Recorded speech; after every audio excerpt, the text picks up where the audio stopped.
Je veux que vous imaginiez avec moi le scénario suivant. Le petit Johnny, qui a presque 5 ans, et maman et papa qui lui disent « Tu ne dois jamais jouer avec les allumettes ». Et chaque fois qu'il le voyait manier des allumettes, il s'asseyait et lui expliquait pourquoi il ne devrait pas jouer avec les allumettes et le danger qu'il court en jouant avec les allumettes. Mais chaque fois qu'il en avait l'occasion, le petit Johnny trouvait ses allumettes et jouait avec. Chaque fois que maman et papa ne regardaient pas, il jouait avec ses allumettes, il n'arrête pas de jouer avec, jour après jour après jour. Et pendant plusieurs jours, rien n'est arrivé. Puis un de ces beaux jours, il allume une allumette et prend feu, et voilà que ses 2 petites mains sont brûlées. Non seulement il souffre le martyre pendant qu'on le transporte à l'hôpital en ambulance, avec maman et papa assis près de lui, mais aussi il crie dans son esprit sensible à maman et papa et dit « Je suis désolé, je suis désolé, je suis désolé, je sais que vous m'avez dit de ne pas jouer avec les allumettes, et je vous ai désobéi. Je suis très désolé. » N'importe quelle maman ou quel papa dirait « Fils, nous te pardonnons. » Ils aimaient le petit garçon. Il souffrait le martyre et agonisait à cause de sa douleur physique. Ils auraient préféré endurer la douleur à sa place. Alors, ils lui ont assuré qu'ils lui ont pardonné et lui ont assuré le meilleur traitement médical que l'argent peut acheter. Maintenant, avance rapide. 5, 10, 15 ans ont passé et le garçon est devenu un adulte. Et il regarde ses mains et voit ses cicatrices qu'aucune chirurgie esthétique au monde n'a été capable d'estomper. Et il regarde ses cicatrices et il est un homme maintenant. Et il dit « Je me demande si mes parents m'ont vraiment pardonné cet acte de désobéissance qui a causé ces cicatrices. » Ses parents, pour leur part, ne cessent de lui assurer qu'ils lui ont pardonné à l'instant où il a dit qu'il était désolé. Mais maintenant, le grand garçon est tourmenté par ses cicatrices. Il se dit, s'il m'avait vraiment pardonné, pourquoi j'ai toujours ces cicatrices? Ses parents lui disent, « Johnny, tu dois comprendre. Ces cicatrices sont les conséquences de ta désobéissance quand tu étais un petit garçon. Ces cicatrices n'ont rien à voir avec la grâce que nous avons pour t'aimer. Ces cicatrices que tu as n'ont vraiment rien à voir avec notre pardon. Ces cicatrices n'ont rien à voir avec notre amour inconditionnel pour toi. De grâce, Johnny, que ces cicatrices soient un rappel, toujours, de notre acte de pardon envers toi. Qu'elles te rappellent notre acte d'amour inconditionnel. Que ces cicatrices te rappellent notre acte de pardon et de grâce envers toi. » Si vous comprenez, dites Amen. La raison pour laquelle je dis ça est que je rencontre tout le temps des gens qui confondent la grâce de Dieu avec les cicatrices profondes qui ont eu lieu dans leur vie à cause de leur désobéissance. Il y a beaucoup de personnes qui doutent de la grâce de Dieu simplement à cause des cicatrices qui en réalité sont là par suite de leurs péchés passés. Et c'est toutes ces cicatrices-là que l'ennemi utilise souvent pour empêcher les gens d'être efficaces au service de Dieu. Quand Dieu dit, maintes et maintes fois dans sa parole, « Quand vous vous repentez, je vous pardonne. Ma grâce couvre tous vos péchés passés. Je ne vous reproche pas vos péchés. À l'instant où vous recourez à moi, je vous pardonne et j'oublie. Mais oh, personne ne peut rien pour les cicatrices. » Nous voyons ce tableau très clairement dans la vie du patriarche Jacob. Jacob part de Bethel, et pour ceux qui étaient là, rappelez-vous, mes amis, qu'il part de Bethel, où il a vu Dieu quand il était seul, où il a rencontré Dieu face à face, Il s'éloigne de Bethel, où il a eu un rêve que Dieu lui a donné. Il s'éloigne de Bethel, où il a reçu une vision de Dieu. Et maintenant, il arrive à destination.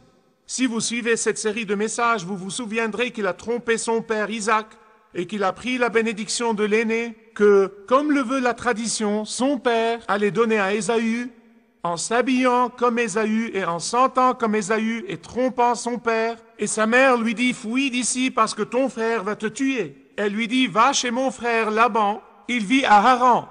Je vais vous montrer ça sur la carte pour que vous ayez une idée du voyage que Jacob a fait. Ils étaient à Beersheba, qui est la région de Gaza des temps modernes, et il a voyagé à travers Shechem à Bethel. Et Bethel est là où il a passé la nuit, et c'est un voyage de 80 kilomètres. Il s'impatientait de se mettre en route. Il part de Bethel et en moins de 3 jours, il arrive à Haran, qui n'est pas loin de Ninive, l'Irak des temps modernes. C'est là d'où venait Abraham, c'est là où le frère d'Abraham, Nahor, vivait. Donc, Rebecca, la mère de Jacob, l'a envoyé au pays de sa famille, à son frère Laban. Et il arrive à Haran, sa destination. Et là, dans la ville de Haran, Jacob se retrouve face à face avec les conséquences de sa tromperie envers son père. C'est à Haran qu'il se retrouve face aux cicatrices de ses actes. C'est à Haran que Jacob se retrouve en fait face à face au principe biblique des semailles et des moissons.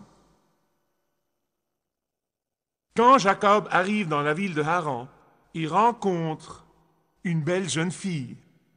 Non, mais dès qu'il arrive, je peux le comprendre, car quand personnellement je suis arrivé en Australie, j'ai rencontré une belle jeune fille. Et peu de temps après, je suis tombé, éperdument amoureux d'elle, comme Jacob. Et je remercie Dieu pour elle. Pauvre vieux Jacob, il regarde cette fille et il craque. Il essaye même de faire le super macho, avec une force surhumaine.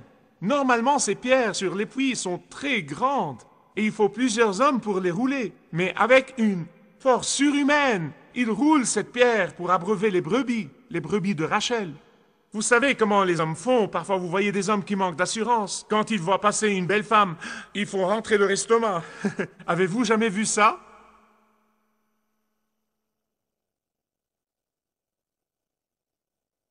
Ça ne marche pas. Comme ce type qui n'arrêtait pas de dire à cette fille dont il était amoureux, il lui dit « C'est toi que j'aime, je t'aime et je veux t'épouser. » Elle lui dit « Non, tu ne veux pas m'épouser, tu veux épouser une belle fille. » Et dans son enthousiasme, il dit « Non, je ne veux pas épouser une belle fille, je veux t'épouser à toi. » Le pauvre. C'était le cas de Jacob, il a complètement perdu la raison. Il a eu le coup de foudre pour Rachel. Et ainsi, il était prêt à faire n'importe quoi pour avoir la fille. Vous voyez? Contrairement à cet avare qui aimait cette fille et voulait l'inviter à dîner. Ensuite, quand il l'invite à dîner, il lui dit « Je pense que nous allons partager les frais toute la soirée. » Elle lui dit « D'accord, donc ils vont dîner et tout ça. » Ensuite, il la raccompagne à la maison. Et elle dit « Je suis contente que nous ayons partagé les frais. Ainsi tu peux t'embrasser en te souhaitant bonne nuit. »